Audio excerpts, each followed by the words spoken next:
विचारों के इस मंच द डिबेट में आपका स्वागत है, जहां हम उपलब्ध सामग्री और इतिहास के अलग-अलग पहलुओं का गहराई से विश्लेषण करते हैं। आज हम एक बहुत ही दिलचस्प और जटिल विषय पर बात कर रहे हैं। बिल्कुल, और आज का हमारा विषय है ओशो, जिन्हें हम पहले चंद्रमोहन जैन और भगवान श्री रजनीश के नाम से भी जानते थे, और ओरेगन में उनका बसाया हुआ वो बहुचर्चित कम्यून रजनीशपुरम। और हमारा मुख्य सवाल आज बहुत स्पष्ट है। क्या रजनीशपुरम का पतन और ओशो का शारीरिक अंत बाहरी शक्तियों यानी मुख्य रूप से अमेरिकी सरकार और दुनिया के अन्य देशों द्वारा किए गए एक सुनियोजित उत्पीड़न का परिणाम था? मैं आज ये पक्ष रखूंगी कि ओशो एक महान दार्शनिक थे, उनके क्रांतिकारी विचारों ने वैश्विक शक्तियों को डरा दिया था और इसी भय के कारण उन्हें एक राजनीतिक साजिश के तहत कुचल दिया गया। और मैं इसका एक बिल्कुल विपरीत दृष्टिकोण प्रस्तुत करूंगा। मेरा तर्क यह है कि इस आंदोलन का पतन पूरी तरह से उनके अपने नेतृत्व की आपराधिक गतिविधियों, आंतरिक सत्ता संघर्ष और तानाशाही प्रवृत्तियों का सीधा परिणाम था। ये कोई उत्पीड़न नहीं था, बल्कि एक आपराधिक सिंडिकेट के खिलाफ कानूनी कार्रवाई थी। तो देखिए, अगर हम ओशो के मूल दर्शन की बात करें तो हमें यह समझना होगा कि दुनिया उनसे इतना डरती क्यों थी। मतलब वे कोई साधारण माला जपने वाले धार्मिक गुरु तो थे नहीं। हाँ, विद्रोही विकारक तो वो शुरू से थे। बिल्कुल। उनका सबसे क्रांतिकारी विचार था जोरबा द बुद्धा। यह विचार अपने आप में एक विस्फोट था। सदियों से धर्म हमें यह सिखाता आया है कि आध्यात्मिकता के लिए आपको भौतिक सुखों का त्याग करना होगा। ओशो ने कहा नहीं, आप बेहतरीन शराब पीते हुए, शानदार कारों में घूमते हुए भी गहरे ध्यानी हो सकते हैं। उन्होंने दमित यौन ऊर्जा को ध्यान में बदलने की बात कही, और जब वे अपने अनुयायियों के साथ ओरेगन के उस बंजर सूखे बिग मडी रैंच पर गए तो उन्होंने कुछ भी गैर कानूनी नहीं किया। उन्होंने वो 64,000 एकड़ जमीन खरीदी थी, और जब उन्होंने उसे $125 मिलियन के आधुनिक शहर में बदल दिया तो स्थानीय निवासियों का नस्लवादी पूर्वाग्रह जाग उठा। 100 फ्रेंड्स ऑफ ओरेगन जैसी संस्थाओं ने उन्हें परेशान करना शुरू कर दिया। जरा सोचिए, 1985 में अमेरिका ने उन्हें 12 दिनों तक जंजीरों में बांधकर घुमाया। देखिए, बस एक सेकंड, बाद में दुनिया के 21 देशों ने उन्हें निर्वासित कर दिया। क्या ये स्पष्ट रूप से एक दार्शनिक के खिलाफ वैश्विक उत्पीड़न नहीं है? आपका ये तर्क दर्शन की सतह पर बहुत आकर्षक लगता है। मैं मानता हूं कि ओशो कुशाग्र बुद्धि वाले व्यक्ति थे, लेकिन ओरेगन का वो रजनीशपुरम कोई शांतिपूर्ण आध्यात्मिक शरणास्थली नहीं थी। जब आप कहती हैं कि उन्होंने कोई गैरकानूनी काम नहीं किया, तो हमें एंटेलोप शहर को देखना होगा। अच्छा जी, कम्यून ने पास के एक छोटे से शहर एंटेलोप को अपना निशाना बनाया। वहां 50 से भी कम बुजुर्ग लोग अपना रिटायरमेंट बिता रहे थे। कम्यून के नेतृत्व ने, खास तौर पर मां आनंदशीला ने, वहां भारी संख्या में संपत्तियां खरीदना शुरू किया। इसका नतीजा क्या हुआ? उन्होंने लोकतांत्रिक तरीके से चुनाव जीता। उन्होंने अपने अनुयायियों को वहां बसाकर स्थानीय चुनाव में धांधली की। उन्होंने शहर का नाम बदलकर रजनीश रख दिया और उन मूल निवासियों को इतना मनोवैज्ञानिक रूप से प्रताड़ित किया कि उन्हें अपना ही घर छोड़कर भागना पड़ा। ये कोई आध्यात्मिक विकास नहीं था, ये एक सोची समझी आक्रामकता थी, एक हॉस्टाइल टेकओवर था। मुझे आपको यहीं रोकना होगा। मैं समझ सकती हूँ कि एंटेलोप के निवासियों के लिए ये बहुत कष्टदायक रहा होगा, लेकिन मुझे एक अलग दृष्टिकोण प्रस्तुत करने दीजिए। हम ये क्यों भूल रहे हैं कि रजनीशपुरम का निर्माण और एंटेलोप में उनका प्रवेश पूरी तरह से अमेरिकी कानून के दायरे में हुआ था? कानून के दायरे में? हाँ, उन्होंने शहर के निगमन यानी इनकॉर्पोरेशन की कानूनी प्रक्रिया का पालन किया था। लोकतंत्र इसी तरह तो काम करता है, जिसका बहुमत उसकी सत्ता।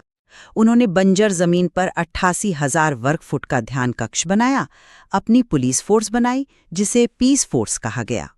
क्या अमेरिका का कोई भी नवगठित शहर अपना बुनियादी ढांचा नहीं बनाता? पर क्या अमेरिका के किसी सामान्य शहर की पुलिस उजी सबमशीन गन लेकर घूमती है? देखिए, जब आप पर चारों तरफ से हमले हो रहे हों। उजी और सेमी ऑटोमेटिक राइफलें, उनकी पीस फोर्स कोई सामान्य पुलिस नहीं थी, वो एक निजी मिलिशिया थी।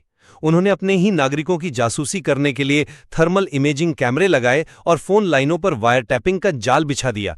और अगर आप लोकतंत्र के नियमों की बात करती हैं, तो चलिए वास्को काउंटी के चुनाव की बात करते हैं।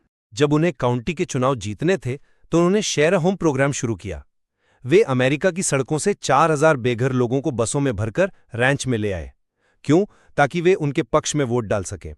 और जब वे बेघर लोग बेकाबू होने लगे तो उन्हें शांत रखने के लिए उनकी बियर में हल्डोल मिला दिया गया।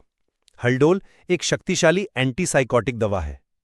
क्या ये आपका ज़ोरबा द बुद्धा का विजन है? बिना सहमति के लोगों को ड्रग्स देना? मैं मानती हूँ, मैं पूरी तरह सहमत हूँ कि बेघर लोगों के साथ जो व्यवहार किया गया वो घृणित था, वो बिल्कुल गलत था। लेकिन आप यहाँ एक सबसे महत्वपूर्ण तथ्य को पूरी तरह से छोड़ रहे हैं। कौन सा तथ्य? इस पूरे घटनाक्रम के दौरान ओशो कहाँ थे? ओशो 3.5 साल के गहरे मौन में थे। उनका बाहरी दुनिया के प्रशासन से कोई लेना देना नहीं था। 1984 में जब उन्होंने अपना मौन तोड़ा तो उन्होंने स्वयं पुलिस को बुलाया था। पर क्या उन्हें सच में कुछ नहीं पता था? उन्होंने शीला और उसके गुट की कड़ी निंदा की थी। शीला कम्यून के लाखों डॉलर्स लेकर यूरोप भाग गई थी। क्या एक महत्वाकांक्षी और आपराधिक मानसिकता वाली सेक्रेटरी के पीठ पीछे किए गए षड्यंत्रों के लिए आप पूरे दर्शन और गुरु को अंतर्राष्ट्रीय अपराधी मान लेंगे? आप कह रही हैं कि ओशो अनभिज्ञ थे। मतलब एक व्यक्ति जो मानव चेतना के सबसे गहरे स्तर को समझने का दावा करता है, उसे यह नहीं पता था कि उसके बेडरूम से चंद कदमों की दूरी पर क्या हो रहा है। शीला ने सीक्रेट रूम से जो वायर टैपिंग का जाल बिछाया था, उसमें ओशो का कमरा भी शामिल था। पर इसका ये मतलब तो नहीं कि ओशो उस साजिश में शामिल थे? और सबसे भयानक बात जिसे आप नजरअंदाज कर रही हैं, वो है 1984 का ऑपरेशन सैलेड बार। चुनाव को प्रभावित करने के लिए उन्होंने द डलेस शहर के 10 अलग-अलग रेस्टोरेंट में साल्मोनेला बैक्टीरिया का छिड़काव किया। 751 लोग गंभीर रूप से बीमार पड़े। ये अमेरिका के इतिहास का पहला और सबसे बड़ा जैविक आतंकवादी हमला था। इसके अलावा उन्होंने अमेरिकी अटॉर्नी चार्ल्स टर्नर की हत्या की साजिश रची। एक $12.5 मिलियन का साम्राज्य, जहां एक आधुनिक मेडिकल लैब को जैविक हथियार बनाने में लगा दिया जाए, वो बिना अपने मुखिया के मौन समर्थन के नहीं चल सकता। देखिए, मैं ये नहीं कह रही हूं कि साल्मोनेला हमला नहीं हुआ, लेकिन कानूनी एजेंसियां आज तक ओशो को उस हमले से सीधे तौर पर जोड़ नहीं पाईं। और जब आप कहते हैं कि ये एक आपराधिक सिंडिकेट था, तो आइए देखते हैं कि अमेरिकी न्याय प्रणाली ने उनके साथ क्या किया।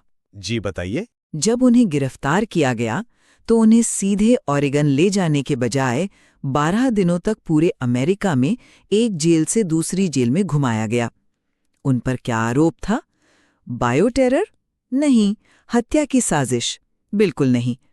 उन पर केवल इमिग्रेशन फ्रॉड का आरोप लगाया गया। उन्हें एल्फोर्ड प्ली लेने पर मजबूर किया गया। श्रोताओं के लिए बता दूं, एल्फोर्ड प्ली में आप अपनी बेगुनाही कायम रखते हैं, बस ये मानते हैं कि अभियोजन पक्ष के पास पर्याप्त सबूत हैं। मुझे लगता है कि ये कोई ब्लैकमेल नहीं था, बल्कि एक कूटनीतिक समाधान था।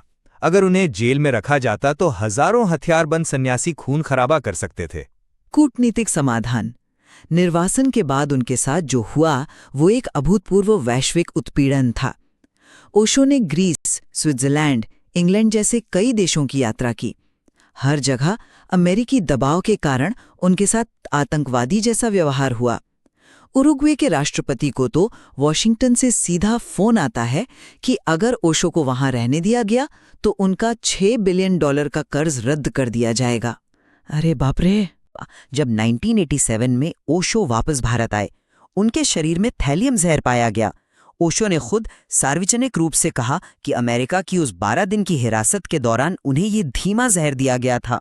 मैं इस बात से बिल्कुल इनकार नहीं करता कि 21 देशों का उन्हें निर्वासित करना कूटनीतिक दबाव का नतीजा था। लेकिन कोई भी देश अपने यहाँ एक ऐसे समूह को क्यों बसने देगा जिसका बायोटेरर और हथियारों का इतिहास रहा हो? पर जहर देने की बात का क्या? जहां तक जहर देने और उनकी मृत्यु के रहस्य की बात है, तो मैं स्रोत सामग्री के आधार पर एक अलग तस्वीर देखता हूं। अगर ओशो की मौत के पीछे कोई साजिश थी, तो वो वॉशिंगटन में नहीं रची गई थी। वो साजिश उनके अपने आश्रम में रची गई थी। डॉक्टर गोकुल गोकाणी के हलफनामे को देखिए। आप उस इनर सर्कल की बात कर रहे हैं जो आश्रम का प्रशासन चलाता था? बिल्कुल। 19 जनवरी 1990 ओशो की मृत्यु का दिन।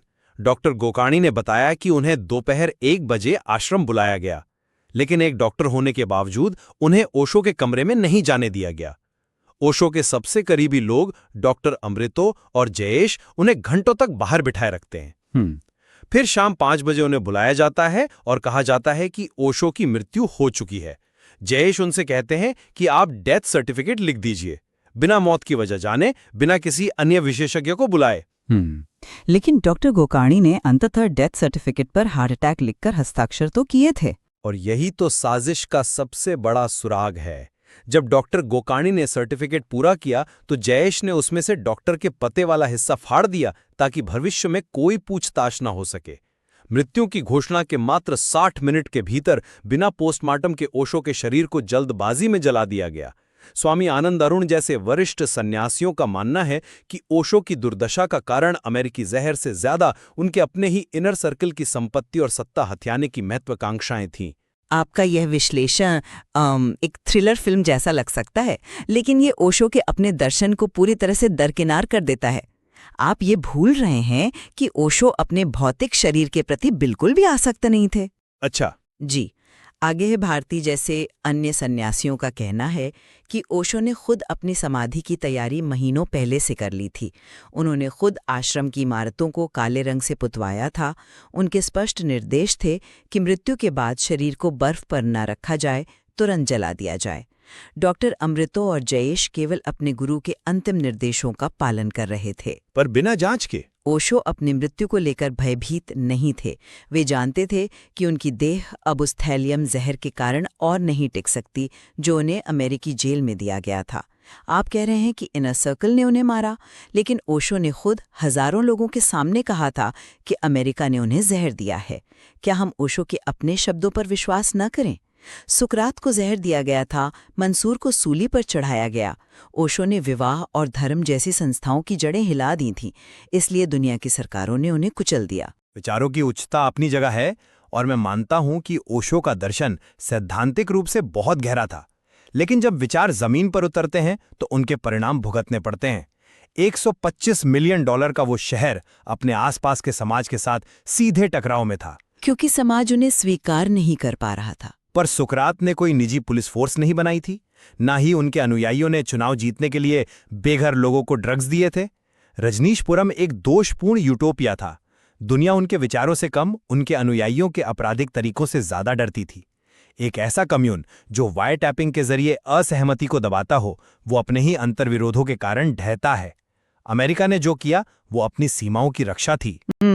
और रही बात मृत्यु की, तो जब किसी कम्यून में सत्ता एक जगह केंद्रित हो जाती है तो गुरु के अंतिम दिनों में वही सत्ता उनके करीबियों के लिए घातक लालच बन जाती है। देखिए, हमारी आज की ये लंबी चर्चा इस बात को पूरी तरह से स्पष्ट कर देती है कि ओशो और रजनीशपुरम का इतिहास कभी भी ब्लैक एंड व्हाइट नहीं हो सकता। जी बिल्कुल नहीं हो सकता। ये आध्यात्मिकता, राज्य की शक्ति और मानव मनोविज्ञान का एक बेहद उलझा हुआ अध्याय है।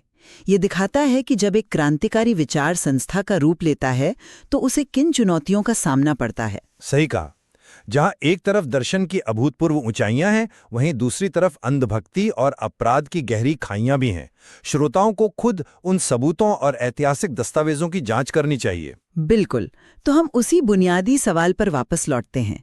ओरेगन के रेगिस्तान में बना वो शहर, क्या वो मानव चेतना का एक सच्चा फूल था जिसे घबराई हुई सत्ताओं ने कुचल दिया, या फिर वो केवल एक मृगतृष्णा थी जिसके पीछे सिर्फ जहर, बायोटेरर और धोखे की सच्चाई छिपी थी? दोनों ही पक्षों में मजबूत तर्क हैं, और इसका अंतिम फैसला हम आप पर छोड़ते हैं। द डिबेट में हमारे साथ जुड़ने और इस बौद्धिक यात्रा